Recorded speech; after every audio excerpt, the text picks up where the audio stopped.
Welcome to the Transformative Principal podcast, where we learn how to be an amazing educational leader. I am your host, Jethro Jones. Are you ready to be a transformative principal? I'm looking for about 10 people who are ready to do what it takes to lead with integrity, find balance, and take your school to the next level. If you're looking to improve your leadership in a measurable way, go to transformativeprincipal.org/mastermind to see if you qualify to join a group of like-minded people who are ready to be the best principals in the country. So today on the Transformative Principal podcast, I don't have an interviewee, but I do want to talk about the August in-service that I did. And one of the cool things about doing this podcast is that I get to learn from so many amazing, incredible, wonderful people that I just can't believe it. And it's awesome. So what I try to do is I try to implement that in what I do. And this year was the first year that I was really intentional and focused about it. And so what I'm going to do is share with you what I did for my August in-service, the back to school in-service with everybody, that I thought would hopefully really help everybody get ready to be back in teaching. And, you know, the fascinating thing is that I learn so much every single time that I do this, but it seems that I'm able to learn from people who are really ready to help me in a way that like I really just need at that moment. And what's so fascinating to me is how this particular in-service, I felt like it was really what needed to happen to take my team forward. So hopefully that's how my team felt. And so far their feedback has shown me that that's the case. And, you know, you never know until it actually happens. But this was, I think, the best in-service that I've led so far. And I certainly couldn't have done it without the support from the Transformative Leadership Summit, which I used a bunch of quotes from there. And then I also used something from Mark Barnes' Hacking Education podcast. And I'll share a link to that in the show notes also, because I just use a small clip. And there's a lot of really good stuff in that podcast. So, you know, one of the things that I want to do whenever I start an in-service is to help get everybody excited for the school year. And to do that, we showed the video from doing our home visits, which was an awesome thing. And you can check that out on my blog at jethrojones.com. I put it up there in a Dropbox link, so you can check that out. And really being able to share those experiences and that awesome opportunity with everybody was really special to me. So I really enjoyed that. And it was a great way to start us out. Now, before we go too far, I do need to also say, coming up in the next week or two, I'm not exactly sure when it's going to happen, but I'm going to release a bunch of tiny mini episodes that are 1 to 7 minutes long that are getting people ready for the Principals Conference here in Alaska. What I did when people applied to present is I also interviewed them to get their ideas of what their session was going to be like. And I think this is a really cool thing to do for a conference, because I'm going to play those on this podcast so that you can hear what people are presenting about here. But then I'm also going to share those in the app when people go to a session. So when they go to listen to a session, they'll be able to hear what the creator of that session actually said. So I want to make sure I didn't get too far before I told you about that. So our agenda for our in-service, we had a whole day. And in the morning, we wanted to talk about our core values. In the afternoon, we wanted to talk about literacy and relevant education, and then have some closing remarks. And so I'm going to go through the things that we did to set these things up, because in my experience, I've always struggled in knowing how to set things up. Like, I can get the vision of what people are doing, but the setting up part is where I always struggle. And so I'm going to talk a little bit about that. So we decided to spend the whole morning on the core values discussion that I had with Mary McMahon as part of the Transformative Leadership Summit. So I'm going to talk a little bit about that. And what I did to set this up was I told them about how valuable core values can be and how much they can change your system, and how when we start together with our core values, then we lead from a really powerful place. And so I'm going to play that clip from my interview with her right here.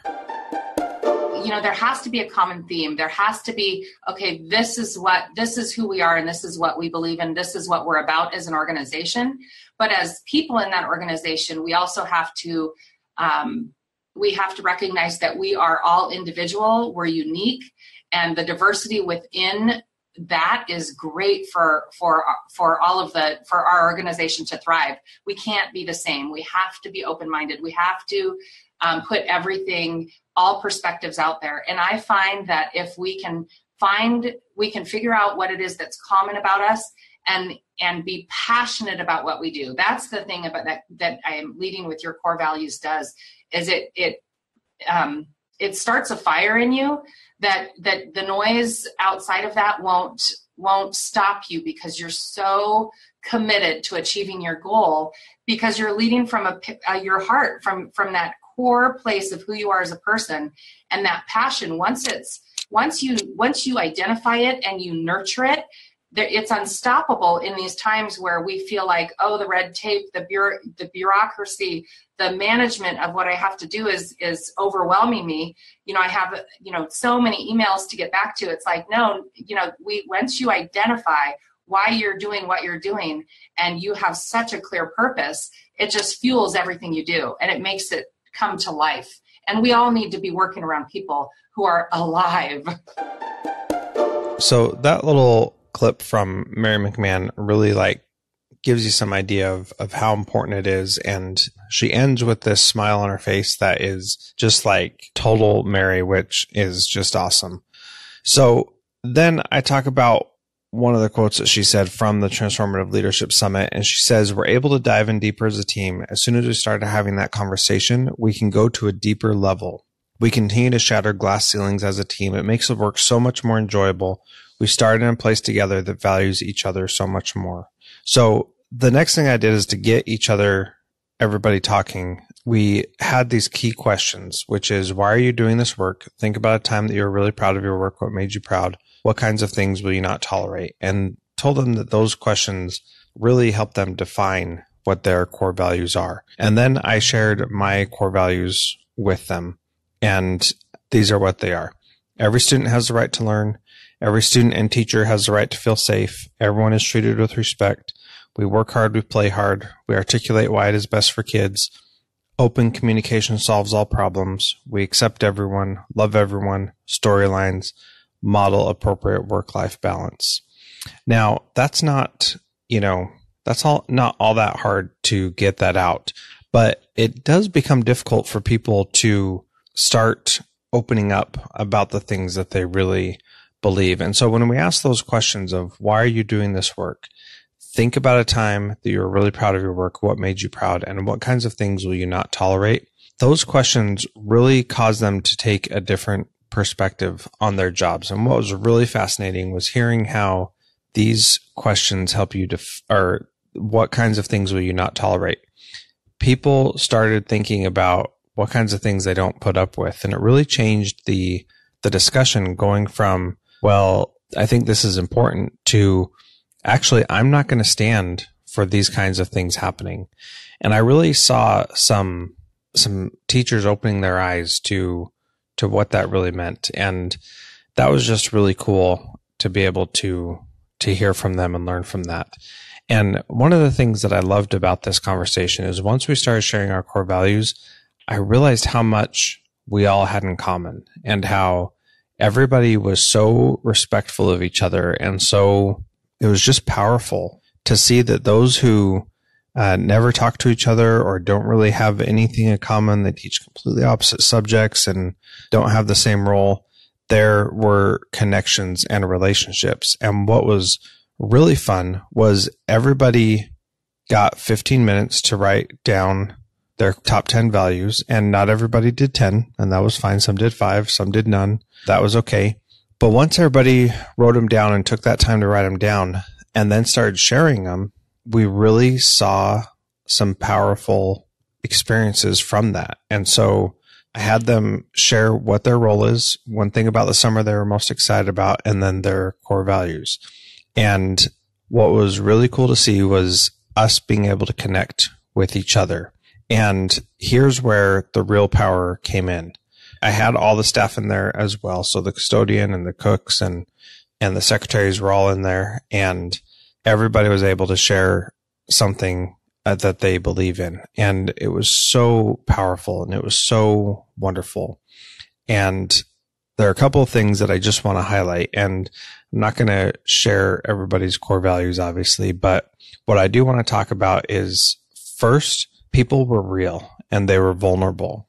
And that's so hard to do with a bunch of other adults because for some reason we shelter that stuff within us. And I was so proud of them for putting themselves out there and so grateful that they're willing to do it. One of my fears going into this was that people were going to be like, this is a waste of time. It's no good. We don't need to spend our time doing this.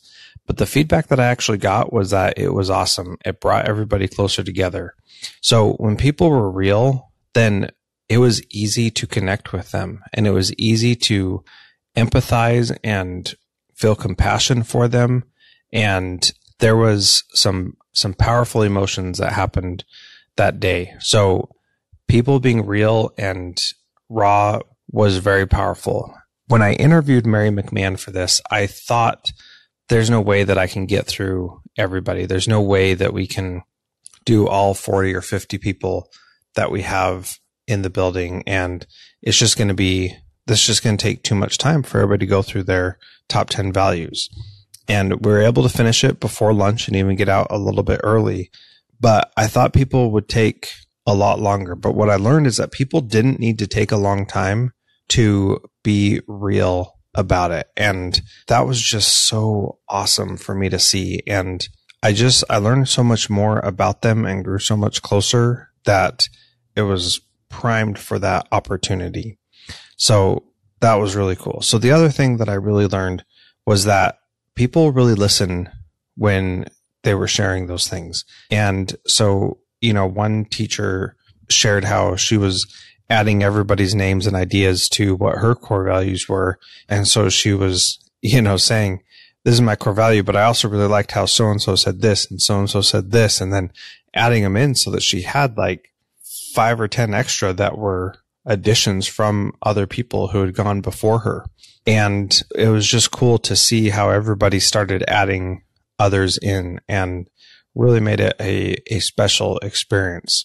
So I was nervous about doing this when I talked to Mary about it, and I told her I was going to do it on the summit, and I did, and that felt really good. But one of the things that I always try to do with my interviews, and I hope that you do this when you listen to the podcast also, is I try to take something from each person I talk to and apply it in my leadership experience. And, this is episode 138 or 139 because I lose count. And I've been able to learn from so many people and learn so much that it's just been incredible to me to see how that works.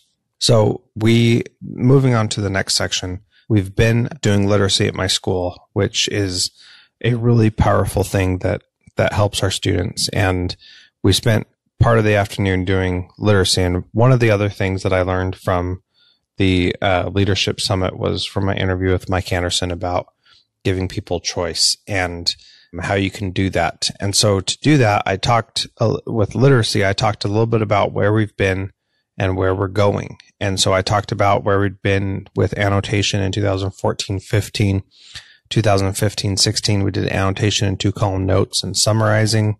2016-17, we did cause and effect, or we're going to do cause and effect, compare, and really start implementing some thinking charts. And then 2017-18, we're going to implement thinking charts and sentence mastery. And what this is going to allow us to do is get us to all be literacy teachers instead of only relying on English language arts to do that. And I really believe that this is a powerful way of integrating content areas to help us be more successful. So got teachers talking about what is literacy, why is literacy part of every content area, and are there different kinds of literacy, and had a good discussion about that. And then we broke people into groups. And this is where the choice from Mike Anderson came in, is we had a group about people who were wondering what the literacy standards are. We had a group of people sharing ideas about how to incorporate literacy. And then we had a group of people who just wanted to make literacy plans for their classroom. So we gave people 3 choices, and then they could choose where they went. And part of doing this is me really trying to help the teachers own their own professional development. And that's something that they have said that they want, and I want our teachers to feel like they do own it. So I really feel like this is a good way to do it, and it's been effective. So they got into these groups, and ironically, nobody did the Group B sharing ideas about literacy. They all wanted to either make plans or learn what the standards were, which, sometimes when that happens, that's when you allow choice, that's what happens. So that worked out just fine. So I spent about 45 minutes doing that, and we came back together. Then we talked about making it relevant, and I chose this quote from Mike Anderson that says, "We all know from experience that when students have energy and passion for their work and are driven to excel, they can accomplish incredible feats." And we had a pretty tragic accident here in our district over the summer where one of the students got pinned under a four-wheeler, a high school student who was at the middle school just 2 years ago, and her arm had to be amputated. And, of course, she was a wonderful, outgoing, awesome girl who always was smiling, and that didn't change when this accident happened. And what was really amazing is that her peers, her fellow students, have gotten together and raised an incredible amount of money for getting a prosthetic and helping her pay for the things that she's going to have to go through. And I mean, when we talk about students who have energy and passion, these kids certainly do. And my assistant principal, Damon Hargraves, said, the real tragedy is that they're learning all this stuff and they're essentially not getting any credit for it in school. And they kind of have to stop that innovative fundraising mentality when they come to school, because there's really no place for it in a traditional school. And how if we can make that possible, then we can do some really cool things with our kids at all levels. And, I think that that's a really powerful thing for us to remember, that when kids have energy and passion, they can do some incredible things. So I'm going to put a link to Dennis Sheeran's Hacking Relevance podcast in the show notes. So go listen to that. I used part of that in my slides or in my presentation with the faculty. And I think that that's a really good one for you to go listen to. So if you aren't listening to that already, go check out that Hacking Relevance podcast. After I shared that clip by Dennis Sheeran, I played a clip from Ray McNulty, and I asked him why in the Transformative Leadership Summit, why is right now the best time to be in education? And here's his answer.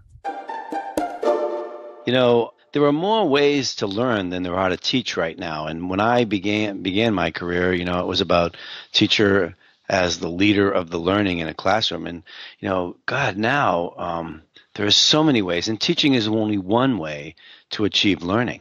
And what we're troubled by, I think, as educators is we might be believing what was sufficient in the past is going to be good enough in the future. And the fact of the matter is it's not. And we really need to embrace at a broader level, not just teaching, but learning. And I think that's where there's some confusion in our profession today.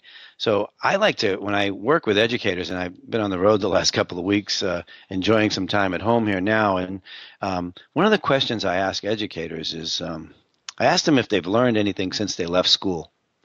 And everyone said, "Oh, of course I have." And my response is, well, how come nobody values that?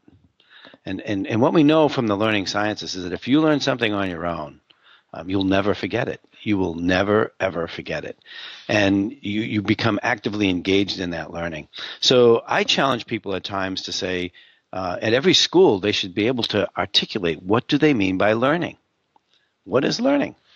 Because that is our profession. Our profession is about learning, not about teaching. You can teach all you want, but unless the students learn something, it doesn't really matter. So what we need to begin to do, and something that I talk a lot about, is we need to stop thinking about, when we have content, stop thinking about how you would teach it to somebody. look at the content with very novice eyes and say, how would I learn this today in the world? How would I go about learning it? And if we start as educators to think about that, we begin to engage in this idea of empowering students to be learners. One of the big challenges we have, and if you think about this, and I have 10 grandkids and I think about this a lot now, but when do we make a student a learner in our system? So from kindergarten through 12th grade, every day they get a teacher who tells them what to do, when to do it, how to do it, when to turn it in, and how they score on it. And there's never a time where we present them with knowledge or information or a skill and say, to learn it on their own, to be a self-directed learner. There's no gradual release. It's kind of like, you get a teacher every day. If you think about it, we set kids up really to face a tough world, because from kindergarten to 12th grade, they go to school, they do everything they're supposed to. We have incredibly compliant students in our world today. Some people confuse motivation and learning. This, they're here every day. Yeah, they have to be. It's the law. I mean, they wouldn't come if they didn't have to be. So the question becomes one of, is how do we get them to be engaged, thoughtful learners, and how do we get them to understand that they could learn without a teacher, without somebody there in front of them? I mean, I've tweeted out numerous times an expression that I often say: a teacher who teaches students to learn without them creates a student for success in the 21st century. I love that comment there at the end. A teacher who teaches someone to learn without them creates a student prepared for the 21st century. That is so true. Absolutely. So on this one, we broke up into 3 groups as well on making things relevant for our kids. So we had one group of, I want to seek and share ideas on making it relevant. We had one group on champs, learning goals, standards, teacher observations in a relevant classroom. And then a third group that was, I want to make plans for my units to be more relevant. And we had people in each of those groups. And again, the opportunity for teachers to choose something different and do something on their own was pretty awesome. From a planning perspective as a principal, this was actually good because I needed to find relevant groups to break into that my teachers would want to go to. And obviously I didn't do very good on the literacy one, but this one was good because it had people in 3 different areas. So, as you're thinking about doing some of this stuff, I don't want to overwhelm myself. And that's one of the things that Mike Anderson talked about was, if you make too many choices, then it's really difficult to narrow it in. And so, I thought 3 was appropriate. 3 was something I could handle, and that would allow one of them to be kind of a bomb if needed. And if 2 of them became a bomb and everybody wanted to go to one place, then that's not a bad thing either. But I knew there'd be some who wanted to be in 2 different places. So at the end of the day, I got everybody together and wanted to do what's our theme for this year? And our theme for this year is what is needed when it's needed.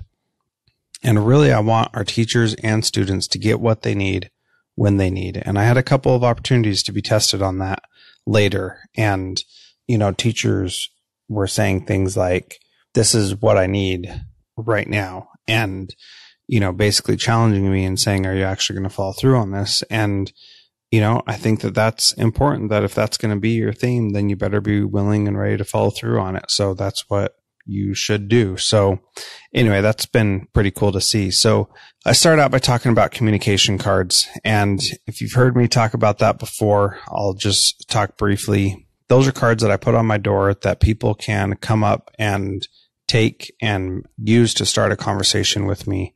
I have 7 of them. One is, it's all about the money. Another is, I have a crisis in my personal life. The other one is, I have a storyline. The other one is, I need help solving a problem.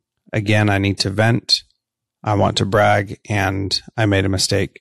And so when people come to me with these cards, they are signals to me on how I need to respond. And the best one is that storyline one. I just love it because if somebody feels like they're not doing what they should, all they need to do, or I don't think they're doing what they should, all they need to do is bring me that storyline card and say, here's my storyline. I think you don't like me. I think you're upset at me, whatever.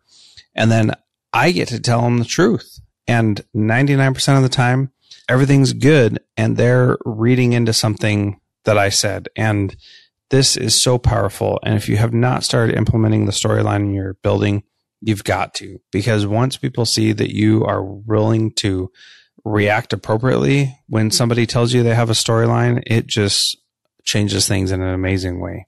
So we talked a little bit about Rachel Ledecky and how she had a green line that she blew out of the water when she did the 800 at the Olympics. And that was pretty awesome. The rest turn, and they won't even be able to see the feet of Katie Ledecky. She's so far away from them. Ledecky, gold medal. Ledecky, world record. Katie Ledecky of the USA reigns supreme yet again.